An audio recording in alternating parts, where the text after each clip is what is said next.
16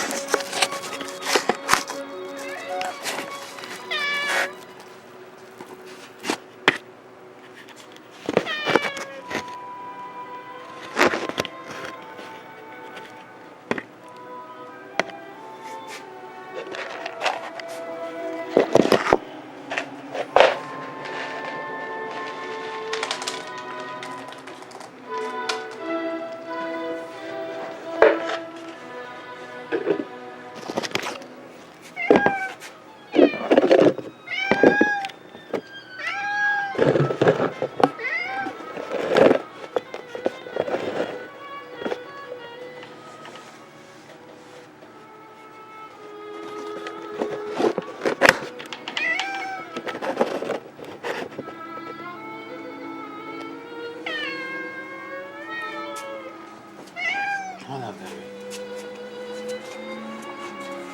Hush, bad bitch.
seen him leave yet.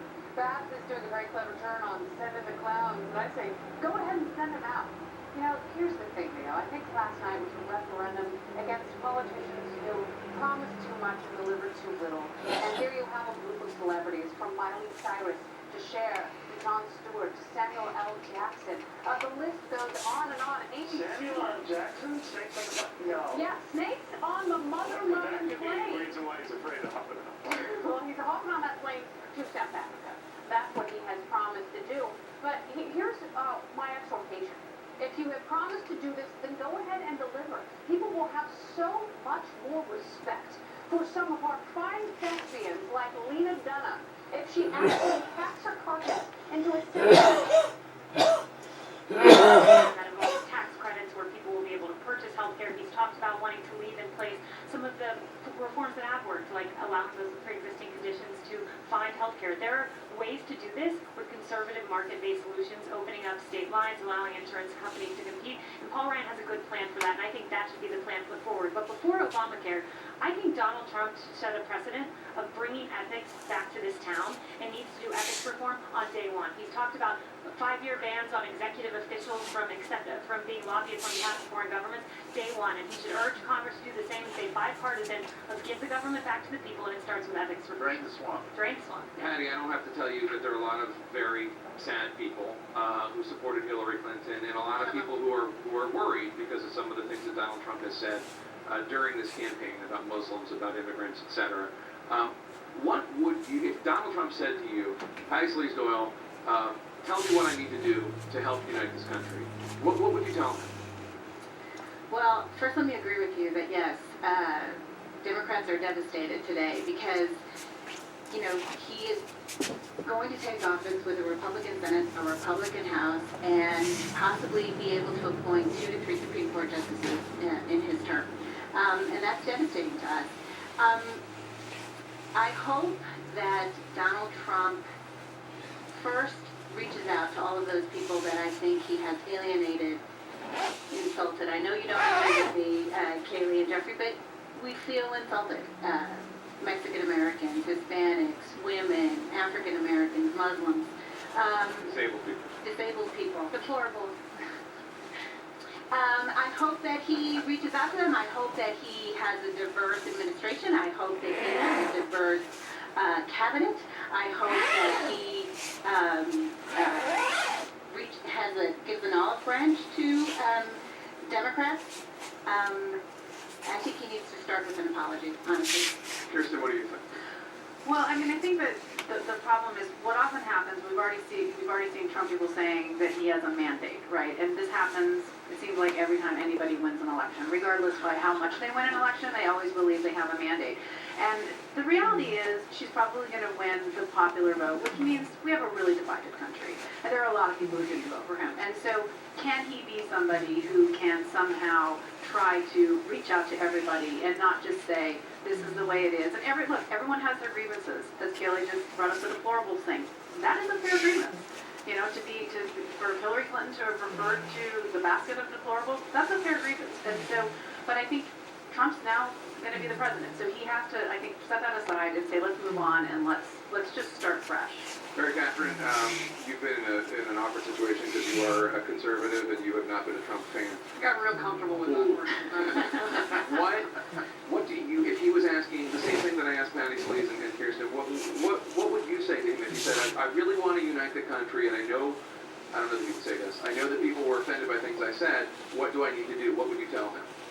Oh, look, I think he does need to speak in a more respectful way about these various groups of folks and address that, and I think he can try to do that. Look, but he broke all the rules getting here. There's not a lot of incentive to change what he's doing. And I think when it comes to the mea culpas, I think part of understanding this process is saying, like, there were a bunch of experts who said things that were wrong, not just in the election, but in public policy. There were a bunch of promises made about Obamacare and experts telling folks this is how it's going to work and it's going to work great. And they were wrong. Yeah. They were wrong. And so people reading that are saying, look, there's good reason not to trust you guys. And there's good reason not to be angry when I'm told just sit down, little people, and we'll figure this out for you. And so I think that's where so much of this energy came from that I frankly thought wasn't going to be enough to get him over the line, but was. All right, Kirsten, Ron, Mary Catherine, Malika, Kayla, Jeffrey, Patty, Kevin, thank you so much. Really appreciate it. He may know Trump voters better than anyone. Today he says Trump and Clinton supporters are, quote, living in two separate countries.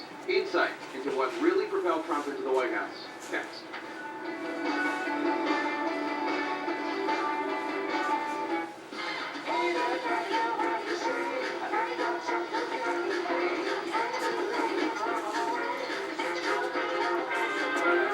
Don't just eat. We're done. Anyone with type 2 diabetes knows how it feels to see your numbers go up, despite your best efforts.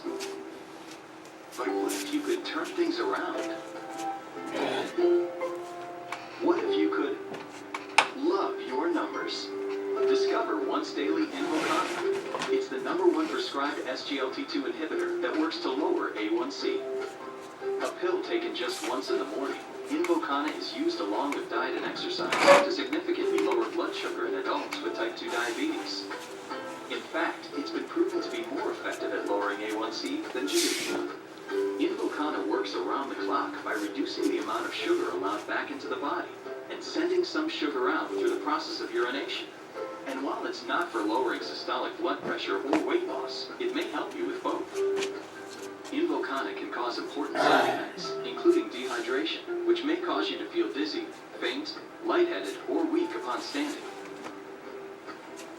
Other side effects may include kidney problems, genital yeast infections, changes in urination, high potassium, increases in cholesterol, risk of bone fracture, or urinary tract infections, possibly serious. Serious side effects may include ketoacidosis, which can be life-threatening. Stop taking and call your doctor right away if you experience symptoms, or if you experience symptoms of allergic reaction, such as rash, swelling, or difficulty breathing or swallowing. Do not take Invokana if you have severe liver or kidney problems, or are on dialysis. Tell your doctor about any medical conditions and medications you take. Using Invokana with the sulfonylurea or insulin may cause low blood sugar. It's time to turn things around. Lower your blood sugar with Invokana. Imagine loving your numbers. There's only one Invokana. Ask your doctor about it by name.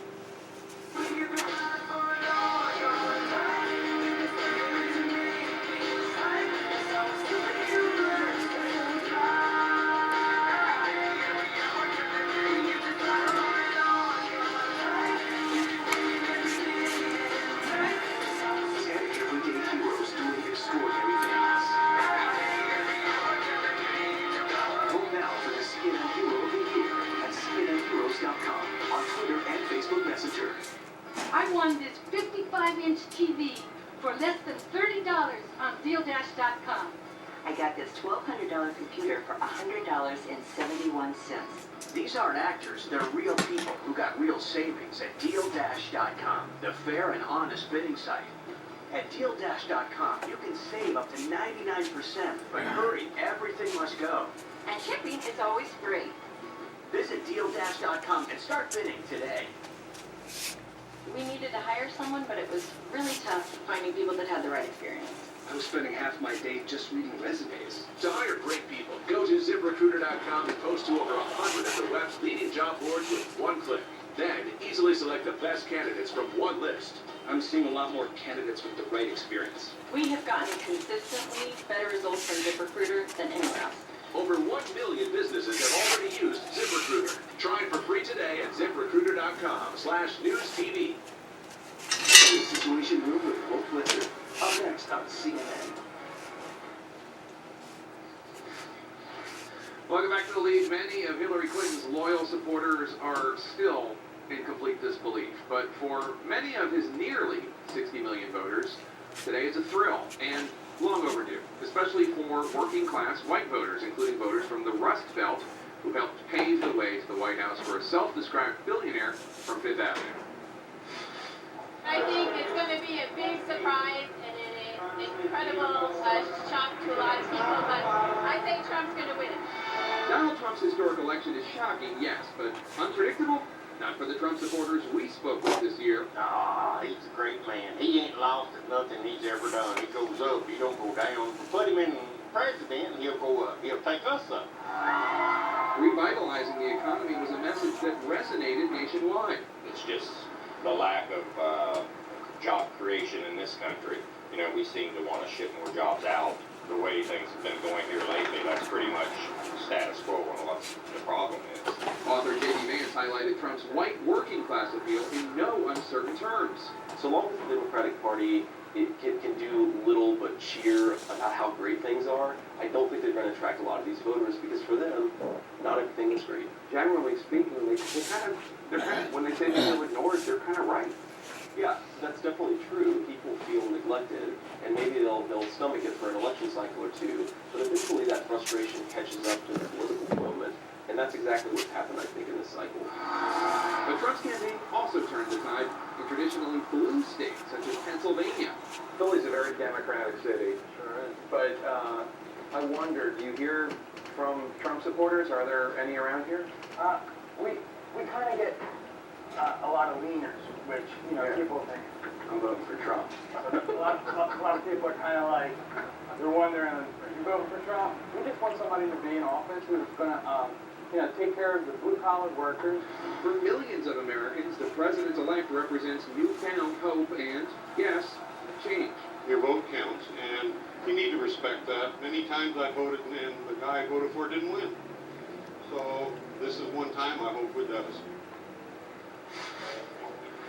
Both Hillary Clinton and President Obama today tried to convince their supporters to get behind President-elect Trump, but emotions are still raw for so many of them. Last night, Van Jones spoke about how he felt after it became clear that Donald Trump would be the nation's 45th president. People have talked about a miracle. I'm hearing about a nightmare. It's hard to be a parent tonight for a lot of us. You tell your kids, don't be a bully. You tell your kids, don't be a bigot. You tell your kids, do your homework and be prepared. And then you have this outcome, and you have people putting children to bed tonight, and they're afraid of breakfast. They're afraid of, how do I explain this to my children? I have Muslim friends who are texting me tonight saying, should I leave the country? I have families of immigrants that are terrified tonight. This was many things. This was a rebellion against the elites. True, it was a complete reinvention of politics and polls, it's true. But it was also something else. We've talked about race. We've talked about everything but race tonight. We've talked about income. We've talked about class. We've talked about region. We haven't talked about race. This was a white lash. This was a white lash against a changing country